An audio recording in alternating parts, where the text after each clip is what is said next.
یہ آج مجھ پر قسمت نے کیا انکشاف کر دیا تھا۔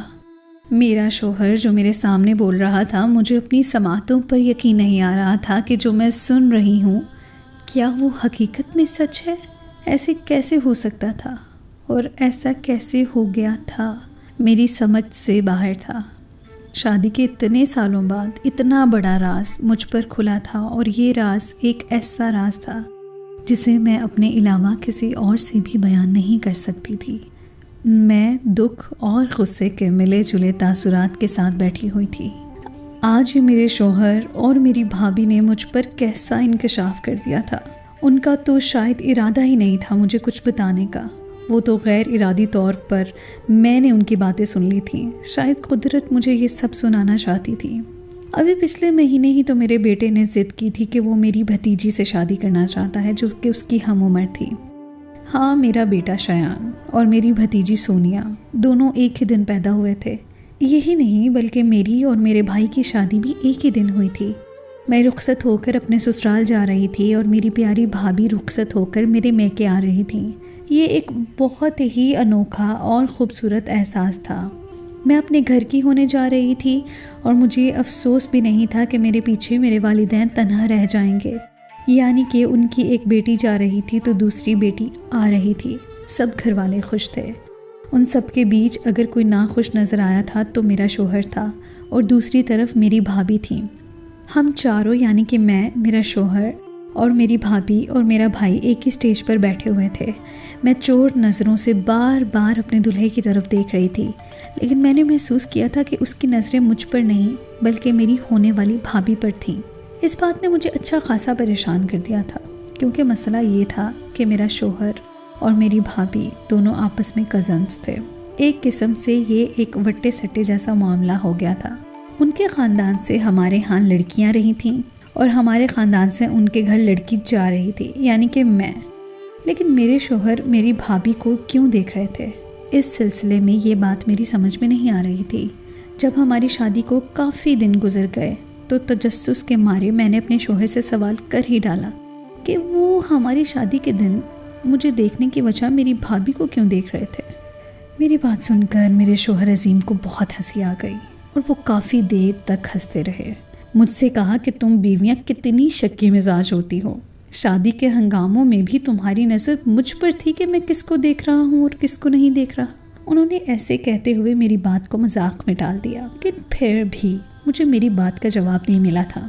کچھ دن گزرنے کے بعد میں نے باتوں باتوں میں ایک بار پھر سے اس بات کا ذکر کیا، کیونکہ یہ بات میرے دل میں کھپ گئی تھی کہ آخر میرا شوہر میری بھابھی کو کیوں دیکھ رہا تھا۔ میرے سوال پر ایک بار پھر سے انہوں نے ہنسنا شروع کیا اور مجھ سے کہا کہ میری بھابھی انیسہ اس کی خالہ کی بیٹی ہے اور بچپن سے اس کے گھر میں رہتی تھی۔ ان دونوں کے مابین کافی دوستی تھی اور میں اس لیے اسے دیکھ رہا تھا کہ میری پیاری دوست مجھ سے بچھڑنے جا رہی ہے۔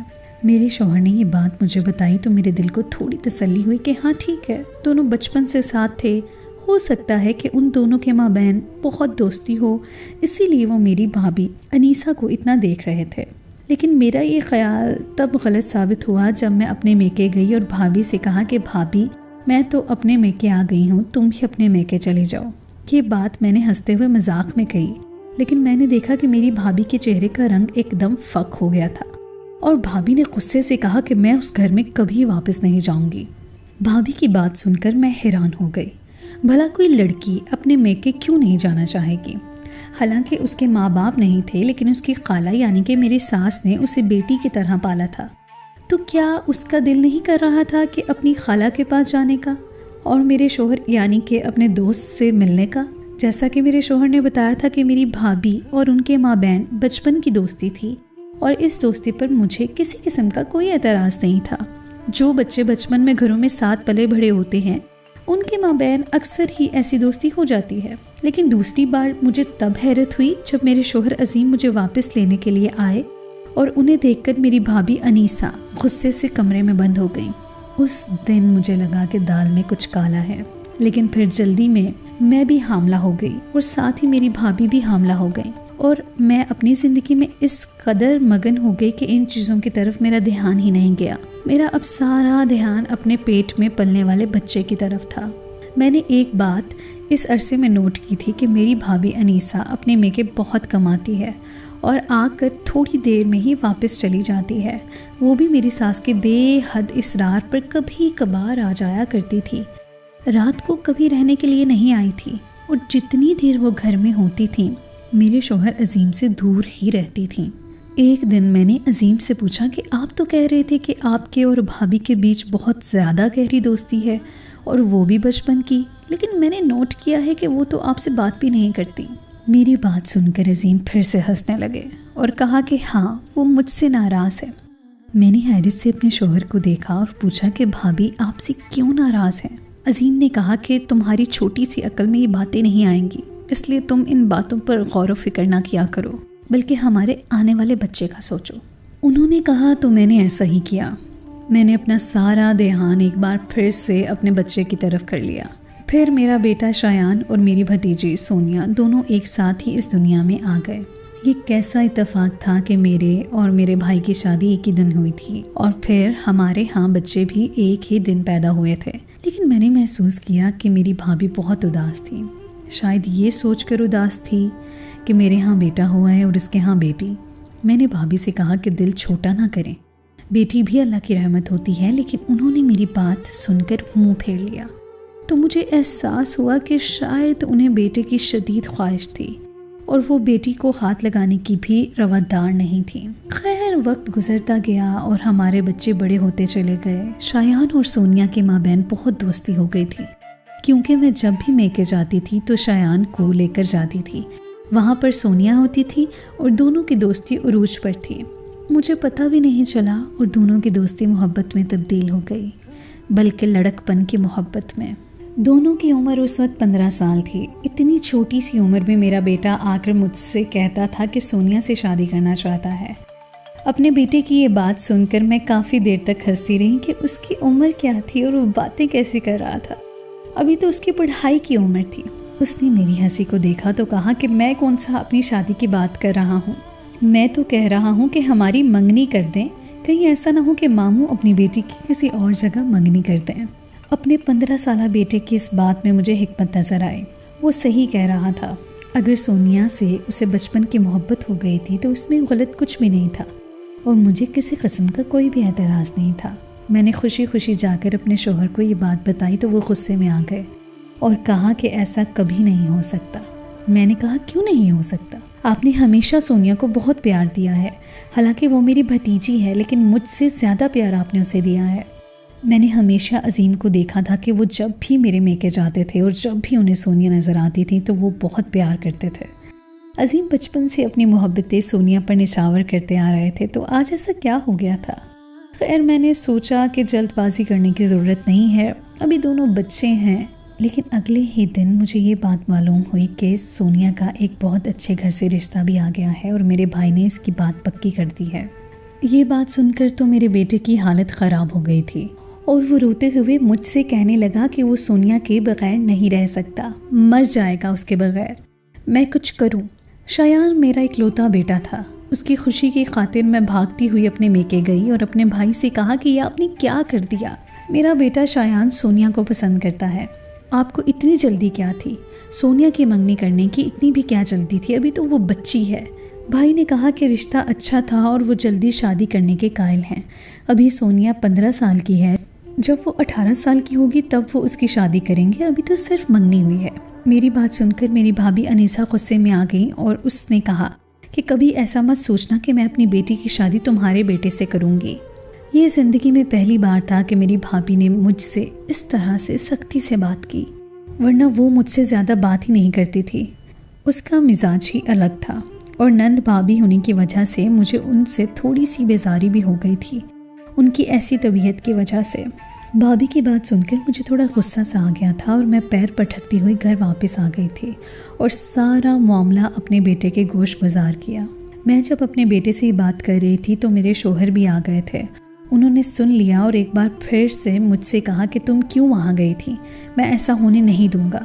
میرے شوہر ایسا کہتے ہوئے اپنے کمرے میں چلے گئے تو میں ان کے پیچھے گئی اور ان سے پوچھا کہ ایسا کیوں نہیں ہو سکتا؟ آخر کیا برائی ہے میری بھتیجی میں؟ میں اپنے بھائی سے بات کروں گی اور سب صحیح ہو جائے گا۔ میرے بیٹے کے لیے لڑکیوں کی کمی نہیں ہے، لیکن مسئلہ یہ ہے کہ میرے بیٹے کو سونیا سے محبت ہے اور میں اسے بچپن سے ہر وہ چیز دیتی آئی ہوں جو اسے پسند ہے، تو ایسا کیسے ہو سکتا ہے کہ اس کی پسند کی لڑکی اسے نہ مل سکے؟ میرا اتنا کہنا تھا کہ میرے شوہر نے ایک زوردار تھپڑ میرے منہ پر رسید کر دیا، جس کی وجہ سے میرے 14 طبق روشن ہو گئے۔ انہوں نے کہا کہ ایسا کبھی نہیں ہو سکتا کیونکہ سونیا اور شایان تو سگے۔ میرے شوہر نے اپنا جملہ ادھورا چھوڑ دیا اور وہاں سے چلے گئے۔ میں سوچ میں پڑ گئی کہ سونیا اور شایان میں کیا سگا رشتہ ہے جس کی وہ بات کر رہے ہیں۔ میرے ذہن میں دھماکے ہونے لگے تھے اور میں ماضی میں کھو گئی تھی۔ مجھے بہت غلط قسم کے خیالات آ رہے تھے۔ اپنی شادی کا پہلا دن یاد آیا جب میرا شوہر میری بھابھی کو دیکھ رہا تھا، پھر میرے شوہر کا میری بھابھی کو دیکھنا اور میری بھابھی کا میرے شوہر سے شدید نفرت کا اظہار کرنا۔ میں یہ ساری باتیں سوچ کر تانے بانے بننے لگی تھی، اور جہاں اس بات کے تانے بانے جا کر مل رہے وہ میری برداشت سے باہر تھی۔ میرے شوہر کی میری بھابھی سے بچپن کی دوستی، پھر میری بھابھی کا رویہ اور میری بھابھی کا بھی ان دونوں کے رشتے کی بات سن کر غصہ کرنا، میرا دماغ پھٹنے پر آ رہا تھا۔ جو خیالات میرے ذہن میں آ رہے تھے میں انہیں سوچنا بھی نہیں چاہتی تھی، لیکن کچھ دن کے بعد ہی سونیا کی منگنی تھی اور میرے بیٹے کی حالت غیر تھی۔ میں ایک بار پھر سے اپنے بھائی کے پاس جولی پھیلانے کے لیے گئی تھی۔ سب منگنی کی تقریب میں مصروف تھے۔ اچانک میرا گزر ایک کمرے کے سامنے سے ہوا تو میں نے دیکھا کہ میرا شوہر اور میری بھابھی دونوں تنہائی میں کھڑے ہوئے کوئی بات کر رہے ہیں۔ ان دونوں کے ساتھ اس طرح سے دیکھ کر تو میری روح فنا ہونے لگی تھی۔ میں آرام سے لڑکی کے پیچھے جا کر کھڑی ہو گئی اور ان کی باتیں سننے لگی، اور جو انکشاف وہ لوگ کر رہے تھے وہ مجھے پاگل بنانے کے لیے کافی تھا۔ میں خاموشی سے گھر واپس آ گئی۔ میں نے اپنے شوہر سے تو کچھ نہیں کہا، لیکن مجھے اپنے بھابھی سے سوال ضرور کرنا تھا۔ اس لیے اگلے دن میں اپنے میکے گئی اور اپنی بھابھی کو کمرے میں بند کر کے اس سے پوچھا۔ میں نے ان سے کہا کہ میں نے اس کی اور اپنے شوہر کی باتیں سن لی ہیں، اور جو کچھ بھی ہوا مجھے اس پر بہت افسوس ہے، لیکن یہ سب کیسے ہوا؟ تو انیسا نے میرے سامنے رونا شروع کر دیا۔ اسے روتا ہوا دیکھ کر میرا دل بہت برا ہو گیا تھا اور کسی انہونی کا احساس ہوا۔ شاید میں جیسا اسے سمجھ رہی تھی ویسی نہیں تھی۔ بھابھی نے روتے ہوئے مجھے بتایا کہ میرا شوہر عظیم اور وہ دونوں بچپن سے ساتھ تھے، اور عظیم اسے بچپن سے ہی بہت تنگ کیا کرتا تھا۔ جب وہ لڑکپن میں آئے تو پھر اس کے بعد عظیم نے اسے مزید تنگ کرنا شروع کر دیا۔ وہاں سے بھاگ جانا چاہتی تھی۔ انیسا تھوڑی دیر کے لیے خاموش ہو گئی اور پھر بولی، خالہ ہم دونوں کی شادی کرنا چاہتی تھی، لیکن عظیم کی حرکتوں کی وجہ سے مجھے اس سے نفرت ہو گئی تھی اور میں بالکل بھی اس سے شادی نہیں کرنا چاہتی تھی۔ جب میں نے خالہ کو بتایا تو انہوں نے کہا کہ ٹھیک ہے، تمہاری مرضی نہیں ہے تو تمہاری شادی عظیم سے نہیں ہوگی۔ خالہ مجھ سے بہت محبت کرتی تھیں۔ اسی دوران تمہارے بھائی کا رشتہ میرے لیے آ گیا اور مجھے لگا کہ میری آزادی اور سکون کا پروانہ آ گیا ہے۔ میں نے فوراً اسے ہاں کر دی اور اسی میں عافیت جانی۔ مجھے اس سے کوئی سروکار نہیں تھا کہ لڑکا خوبصورت ہے یا نہیں، میری لائق ہے یا نہیں، مجھے بس اس گھر سے نکلنا تھا۔ اس دوران عظیم نے مجھے بہت ذہنی اذیت پہنچائی کہ میں اس سے شادی سے انکار کیوں کر رہی ہوں۔ میں نے اسے صاف کہا کہ تم نے مجھ سے بچپن میں جو حرکات کی ہیں مجھے اس وجہ سے تم سے نفرت ہو گئی ہے۔ میری یہ بات سن کر عظیم کو غصہ آ گیا۔ اس نے بہت کوشش کی کہ میری شادی رکوانے کی، لیکن میرا نصیب تمہارے بھائی کے ساتھ لکھا ہوا تھا۔ پھر اس کے بعد میرے ساتھ ایسا حادثہ پیش آیا جس نے میری زندگی برباد کر دی۔ میری شادی سے ایک رات پہلے عظیم میرے کمرے میں آیا اور مجھ سے کہا کہ میں شادی سے انکار کر دو ورنہ بہت برا ہوگا۔ میں نے کہا کہ میں ہرگز انکار نہیں کروں گی، تو اس نے یہ کہہ کر میرے ساتھ زیادتی کی کہ تمہیں کسی کے قابل نہیں چھوڑوں گا۔ صبح میری شادی تھی اور شادی سے ایک رات پہلے میں برباد ہو گئی تھی۔ انیسا آپ بولتے ہوئے رکی اور ایک بار پھر سے رونے لگی تو میرا سر چکرانے لگا کہ میرا شوہر ایسا ہے۔ اتنے سال میں نے اس شخص کے ساتھ گزارے اور مجھے پتہ ہی نہیں تھا کہ اس نے ایک لڑکی کی زندگی برباد کر دی ہے۔ انیسا کا ہر حرف مجھے سچ لگ رہا تھا۔ تو کیا میرا بیٹا اور تمہاری بیٹی دونوں آپس میں سگے بہن بھائی ہیں؟ میں نے دھڑکتے ہوئے دل کے ساتھ انیسا سے وہ سوال کر ڈالا جو میں نے نہیں کرنا چاہتی تھی۔ یہ ایک ایسا سوال تھا جس کو کرتے ہوئے مجھے بہت ہمت چاہیے تھی۔ مجھے سب یاد آنے لگا کہ کس طرح سے میرا شوہر انیسا کی بیٹی کو بہت محبت دیتا ہے، اس لیے تحفے تحائف لاتا ہے، یعنی کہ اسے معلوم تھا کہ سونیا اس کی بیٹی ہے، اور عجیب اتفاق یہ تھا کہ میرا بیٹا اس لڑکی کی محبت میں گرفتار تھا۔ یہ ساری باتیں سوچ کر تو میرا سر چکرانے لگا۔ مجھے انیسا سے ہمدردی ہو رہی تھی، کہ اس پر کتنی بڑی قیامت ٹوٹ پڑی تھی اور کسی کو کانوں کان خبر نہ تھی۔ میرا دل ڈوب گیا اور میں اس کے ساتھ ہی بیڈ پر بیٹھ گئی اور ہم دونوں ہی گہری سوچ میں چلے گئے۔ کچھ دیر خاموش رہنے کے بعد انیسہ نے کہا، مجھے نہیں پتا کہ سونیا کس کی بیٹی ہے، لیکن جو حادثہ میرے ساتھ ہوا اس کے بعد یہ پتہ لگانا بہت مشکل ہے میرے لیے کہ سونیا کس کی بیٹی ہے۔ مجھے بھنگ پڑ گئی تھی کہ تمہارا بیٹا میری بیٹی سے شادی کرنا چاہتا ہے، اس لیے میں نے جلدی سے اپنے شوہر سے کہہ کر اس کی دوسری جگہ منگنی کی بات شروع کر دی تھی۔